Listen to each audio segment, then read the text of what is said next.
Hi, I'm Steph from Simplicity Happens, and today's tutorial features how to make this clover to put on our spring background scenes. So let's get started creating our clovers now.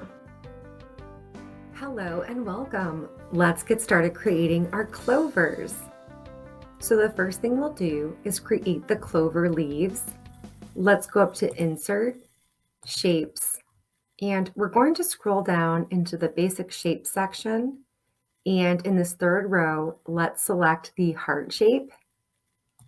The hearts will make great leaves for our clover. So at this time, we'll see that plus sign. Let's just click and drag this out. And then come on up to Shape Format, and let's enter our dimensions. Into the Shape Height box, let's enter 1.48. And into the Shape Width box, we'll enter 1.3. Next, let's go into Shape Fill. And at this time, under the standard color section, I'm going to choose this light green. Then I'm going to go back in again into Shape Fill and scroll down and select more fill colors. And at this time, I'm just going to use this black arrow and toggle down just a little bit to make this a little bit darker, and then click OK. Now I'm going to go up to Shape Outline, and I would like to outline in black. Next, let's go in and create a nice little line to go straight to the center of the heart. So we'll go up to Insert, Shapes, and under the Lines section, let's just select this first line. Once you see that plus sign, just hover over the heart, and what we'll do is these two dots should show up. So we're just going to click on that top center dot and then drag down to the bottom center dot.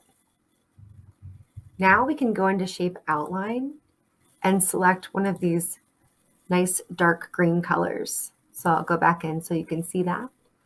Under the theme colors, it's just this last column here and the second one toward the bottom.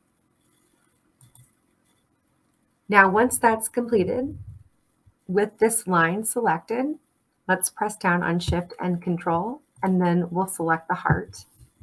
And we can go up to Group and Group. Now we have a nice leaf that we can copy and paste. So let's go ahead and press down on Control-C, Control-V. And again on Control-C, Control-V. And one more time to make 4 leaves, Control-C, Control-V.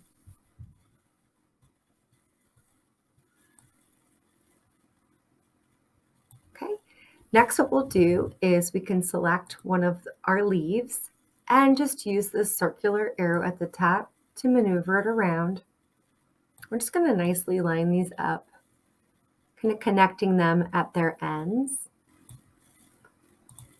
I'm going to go ahead again, use that circular arrow and just bring it up to connect it. And last one, use that circular arrow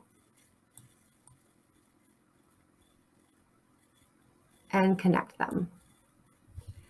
Now that's completed, I'm going to press down on Shift and Control and select each of the leaves. And now I can go up to Group and Group. Now what I'd like to do is use this circular arrow to move the whole thing.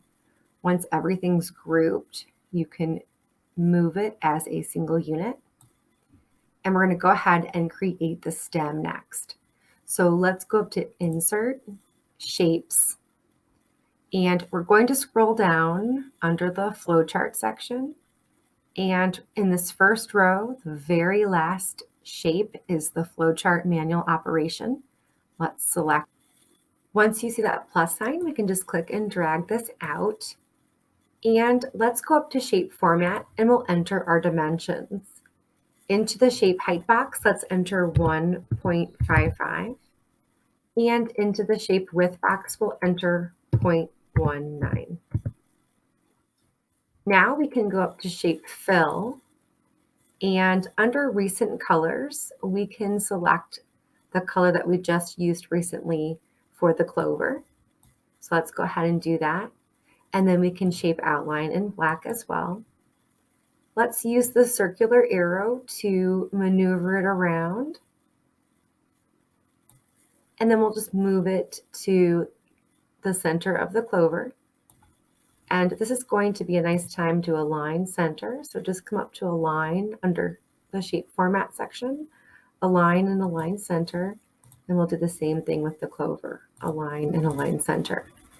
Now I want to send the stem backward. So I'm just going to select the stem and then click on send backward. Now I can group the clover with the stem together by selecting the stem and the clover and come up to group and group. Now that this is completed, we have a cute little clover. And lastly, just be sure to right click and scroll down to save as picture to keep this somewhere safe on your computer. And then of course, always keep your originals so you can come back and make modifications. I hope you've enjoyed creating this clover with me today. And stick around, I'll be back very soon with another tutorial on how to make a rainbow and another one on how to make this pot of gold. And we can use all of these fun things to put on our spring background scenes. So see you soon. Bye.